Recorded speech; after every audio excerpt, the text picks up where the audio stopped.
Olá, eu sou Luiz Souza e nesse terceiro vídeo da série sobre energia solar fotovoltaica eu vou falar sobre os painéis solares. Existem no mercado diversos tipos de painel solar, existem diversas potências de saída e existem diversas tensões, existem painéis monocristalinos e policristalinos, então a gente vai falar um pouquinho sobre isso. No caso do painel solar, o que você tem que entender é o seguinte: existem vários tipos que são projetados para trabalhar com uma faixa de tensão específica.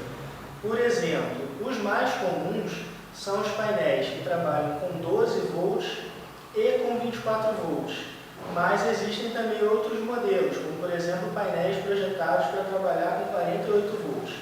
Então, a escolha da tensão que você vai usar na sua rede de painéis solares, ela tem que ser pensada antes da compra, porque o ideal é que você compre todos os seus painéis com as mesmas características, para depois você não ter que fazer nenhuma adaptação ou para depois você não ter que rever o seu projeto e ele acabar ficando mais caro do que planejado. Então, partindo do princípio que você determinou qual tensão que você vai trabalhar, vamos usar aqui, por exemplo, 12 volts, que é o mais comum, já que é a tensão das baterias de carro, muita gente utiliza baterias de carro nos seus sistemas de energia solar. Vamos supor que você tenha escolhido trabalhar com painéis de 100 watts de potência e com 12 volts. Normalmente esses painéis de 12 volts e 100 watts, eles te dão uma saída de aproximadamente 5 amperes quando estão expostos ao sol pleno. O que isso significa? Que no momento de maior incidência solar, onde o sol estiver batendo ali direto, sem nuvens, sem tempo nublado, sem nenhum obstáculo ao sol, esse painel vai gerar aproximadamente 5 amperes em 1 hora. Então, nesse caso, se você tiver apenas um painel, ele vai gerar no máximo esses 5 amperes por hora.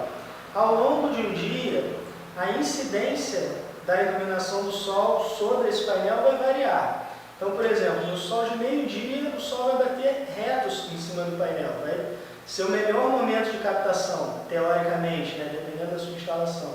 E já no fim da tarde, por exemplo, o sol ele vai bater bem inclinado, num ângulo bem mais aberto.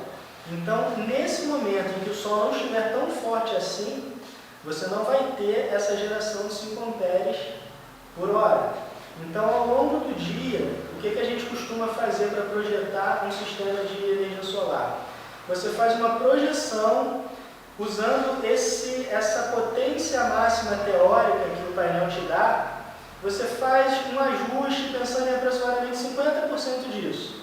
Então, vamos supor, em um dia que você deixou o painel exposto ao sol durante 8 horas, por exemplo, teoricamente, pela capacidade desse painel de 100 watts que a gente está usando no exemplo, você teria, em 8 horas de sol, gerando 5 amperes por hora, você teria 40 amperes, certo? Não, na prática não é assim. Já que na prática não é assim, porque vai variar de acordo com o dia nublado, de acordo com o local do país onde você está, de acordo com a altitude do local onde você está, se no local ele fica realmente sempre visível ao sol ou se em determinado momento alguma sombra é projetada sobre ele. Então, todos esses fatores, o ideal é que a gente utilize como referência 50% dessa capacidade nominal. E aí a gente vai ter uma margem de segurança para poder planejar melhor o sistema, compensando o dia que não tem sol e compensando também esses outros fatores. Então, na hora que você for escolher os seus painéis solares, o ideal é que você já tenha em mente o consumo do que você vai utilizar. Então, citando um exemplo, eu quero colocar na minha casa um painel solar que vai alimentar 3 lâmpadas fluorescentes. Aí eu sei que uma lâmpada fluorescente que eu vou usar consome 1 ampere por hora. Então, eu sei que eu vou ter um consumo de 3 amperes por hora. A luz vai ficar acesa, não sei, 10 horas por dia. Então, eu vou ter que ter uma geração ao longo do dia de mais de 30 amperes, que seria o meu consumo nesse exemplo hipotético aqui que eu estou dando. Então, na hora que você pensar nessa escolha, pense antes no que vai ser ligado. Então, nesse exemplo aí, se eu tenho um consumo diária de 30 amperes, o ideal é que eu me planeje para produzir pelo menos uns 50 amperes, justamente para poder compensar o dia que não tem sol e coisas do tipo. Então,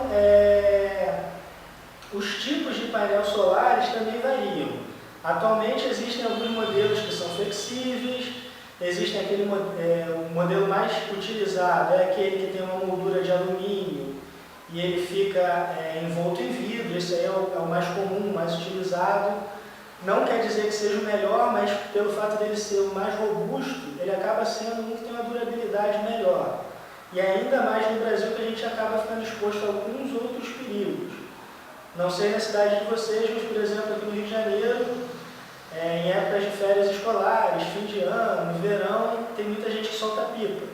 Então, por exemplo, se eu colocar no telhado da minha casa um painel flexível desses novos e uma pipa bater ali em cima dele, linha do cerol, provavelmente ele vai ser danificado e, em muitos casos, eu não vou ter nem o que fazer. Eu vou ter que jogar o painel fora e comprar outro. Então, convém também você pensar no tipo de painel que você vai utilizar. Eu sempre recomendo esse que vem com a moldura de alumínio, justamente pela resistência e pela maior durabilidade. Além disso, no caso de um incidente qualquer, como por exemplo uma chuva de granizo que quebrou o vidro do seu painel que tem moldura, você tem ali um recurso para você trocar esse vidro. Então, é algo que você tem que pensar também. Então, assim, nesse primeiro vídeo aqui falando sobre o painel solar especificamente, a ideia é que você possa ter essa noção inicial. Como que eu vou escolher o painel mais indicado para o meu tipo de uso? Então, o primeiro passo que eu recomendo a você é definir exatamente o que vai ser ligado, o que vai ser alimentado por esse painel. Segundo ponto é você observar: eu vou utilizar esse painel para alimentar uma bateria no sistema off-grid, ou eu vou utilizar esse painel no sistema grid-tie. Isso também tem que ser pensado, tem que ser planejado, para que você possa fazer uma escolha adequada, para que você consiga dimensionar melhor. No caso dos painéis que vão ser utilizados com bateria, é sempre recomendável você ter uma potência extra superior ao que você vai consumir. Porque quando você joga essa energia para a bateria, ela não vai ser 100% absorvida. Vai ter uma perda aí que pode chegar até 20%, dependendo do tipo de bateria, dependendo da distância do cabeamento para a bateria, que existe uma resistência elétrica e tudo mais.